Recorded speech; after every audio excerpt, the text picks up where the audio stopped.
आणि या विधानसभा निवडणुकीनं फक्त उद्धव ठाकरेंनाच नाही तर राज ठाकरेंनाही जोरदार झटका दिलाय।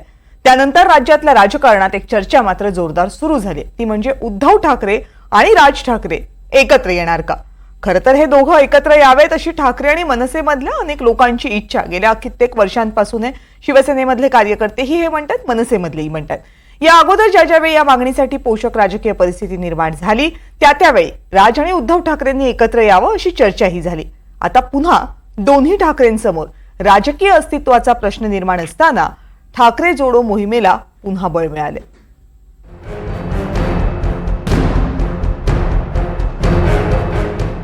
दोन ठाकरे, दोघांचा मुद्दा एकच, मराठी अस्मिता।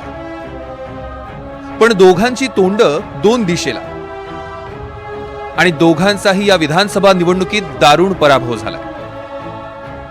दोघांसमोर राजकीय अस्तित्व टिकवण्याचं मोठं आव्हान आहे।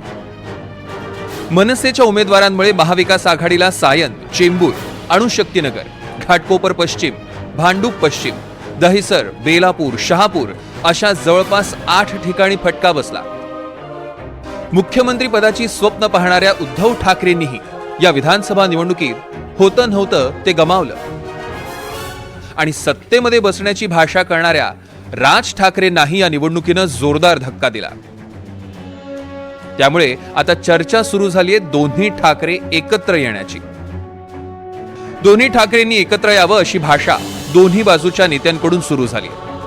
मराठी माणसामध्ये फूट पाडण्याचं काम यापुढे कोणीही करू नये। मराठी माणूस आम्हाला माफ करणार नाही।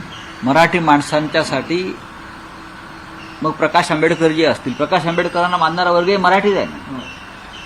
ते काय महाराष्ट्रामध्ये कोणी बाहेरचे लोक येऊन त्यांना मतदान करणार नाही। प्रत्येकानं मग काँग्रेसला असेल, राष्ट्रवादी काँग्रेसला मानणारा वर्ग हा मराठीच आहे। अनेक ठिकाणी असं लक्षात आलंय, मनसेला मानणारा वर्ग हा मराठी आहे। आम्हाला सगळ्यांना भविष्यामध्ये महाराष्ट्र वाचवण्यासाठी खूप गांभीर्यानं पावलं टाकावी लागतील। आजचा कालचा निकाल मी त्याला निकाल मानत नाही बरं का, जनतेचा कौल मानत नाही। पण यापूर्वी राजकारणात आपण बघितलेलं आहे की तुमच्याकडून किंवा त्यांच्याकडून काही प्रयत्न आम्हीच त्यांच्या म्हणण्यावर आम्ही टाळीसाठी हात पुढे केला होता, पण ते मातोश्रीच्या बाहेर येऊन त्यांनी टाळी दिलीच नाही। ते 2014ला राहून गेलं तसं। त्याच्यामुळं आमचं तोंड दुधानं नाही ताकाने सुद्धा पोळलंय। त्याच्यामुळं आम्ही पाणी फुंकून फुंकून पितो एवढंच मी म्हणेन। पण हे दोन्ही भाव एकत्र यावे असं वाटतं का? त्यात सर्वस्व दोघांचा प्रश्न आहे, आपण काय बोलू शकतो। उद्धव ठाकरेंच्या शिवसेनेचे 2014 मध्ये 63, 2019 मध्ये 56 आणि यंदा 20 आमदार निवडून आले। तर राज ठाकरेंच्या मनसेचे 2009 साली 13 आमदार, 2014 आणि 2019 मध्ये 1 आमदार, तर यंदा एकही आमदार निवडून आला नाही। ही आकडेवारी आणखी घसरू नये अशी ठाकरे गट आणि मनसेतल्या अनेकांची इच्छा आहे। म्हणूनच ठाकरे जोडो अभियानाचे सतीश वळंजू पुन्हा सक्रिय झाले। उद्धव आणि राज ठाकरेंनी एकत्र यावं यासाठी वळंजू 2009 पासून प्रयत्न करतात। ठाकरे जोडो या त्यांच्या अभियानाला आतापर्यंत अपयश आलं। आता मात्र त्यांनी निर्वाणीचा इशारा दिलाय। जनमानसाच्या मताचा खरोखर यांनी जर कानोसा घेतला आणि त्याच्यावरती अंमल करायचं ठरवलं तर ह्या दोघांनी एकत्र यायला लागेल। आणि मी म्हणतो आता तुम्ही दोन पक्षांची युती करू नका, कारण पक्षांच्या युतीमध्ये नेहमी स्पर्धा होते, त्याच्यातून नुकसानच होतं, फायदा होत नाही। एकमेकांचे पायच खेचले जातात। खऱ्या दिलाने, खऱ्या मनाने दोघांनी एकत्र या, काय विलिनीकरण वगैरे काय करायचं ते करा आणि पुन्हा शिवसेना म्हणून एकत्र उभे राहा। तुम्ही एकमेकांबद्दल काय बोललात, कुठच्या टोकाला गेलात, हे सगळं विसरायला महाराष्ट्र आणि मराठी माणूस आजही तयार आहे।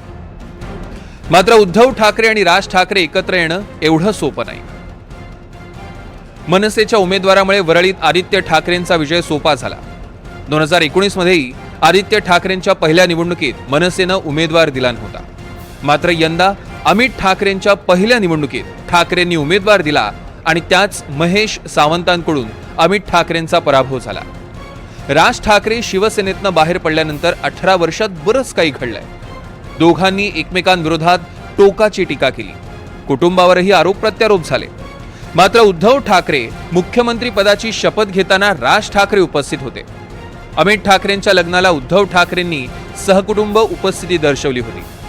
उद्धव ठाकरेंच्या एन्जिओप्लास्टी नंतर आणि राज ठाकरेंची मुलगी उर्वशीच्या अपघातानंतरही दोन भाऊ एकमेकांच्या बाजूने उभे होते.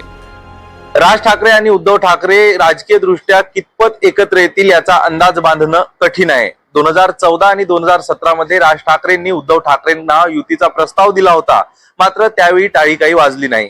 सध्या राज्यातील राजकीय परिस्थिती बदलली आहे आणि आता महानगरपालिका निवडणुका देखील तोंडावर आहे.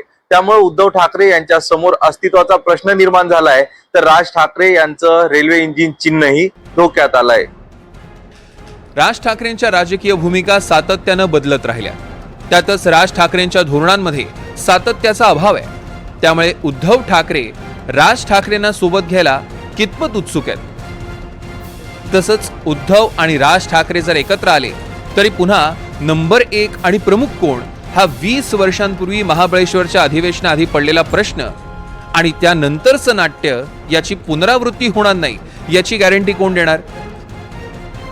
त्यामुळे एक है तो सेफ है अशी दोन्ही ठाकरे बंधूंबद्दल चर्चा असली तरी प्रत्यक्षात ते दिसतं तेवढं सोपं नाही. विशाल पाटील, NDTV मराठी, मुंबई.